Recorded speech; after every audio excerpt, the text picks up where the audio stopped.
uri mu gihome akwiriye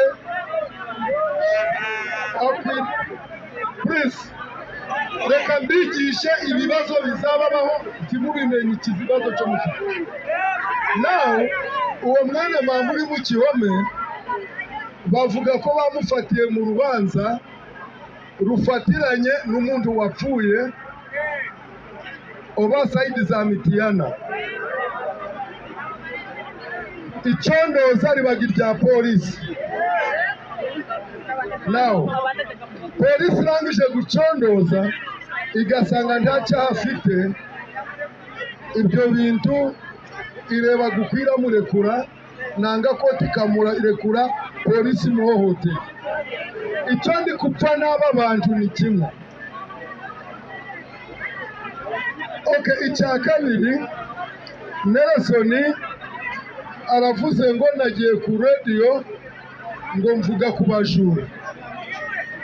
Now ku bajura iyi timu yose iri kurwana nanjye, either ifite ibibi byo yakoze, kubera ugiye kwitegerereza hamwe abenshi urasanga nk'abana bapfaga Nyarubuye, ibyo bari kumbwira ngo njyewe za Busengo kamara ngo nje kuvana umuntu mu gihome batari bacondoza. Hano hariho umwana ngo ni Kajoni, hano hariho undi mwana uvuka Nyarubuye hariya ku Kabwotsi.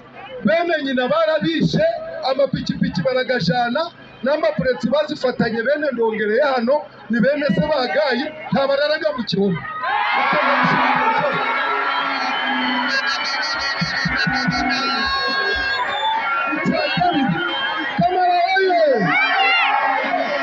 Icya kabiri nanga wivu, icya kabiri excuse me no mu binyamakuru birimo. Icya kabiri n'amazima nagiye mu rubanza rwa Nelson bari kumubwira Nelson nabo batandukanye n'umugore wawe, reka kuba nabonesha abandi.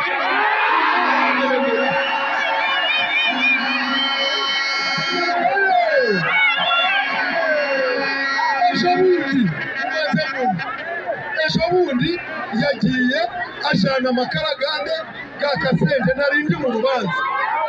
Intama urubanza rwashiriye ku polisi Kisoro.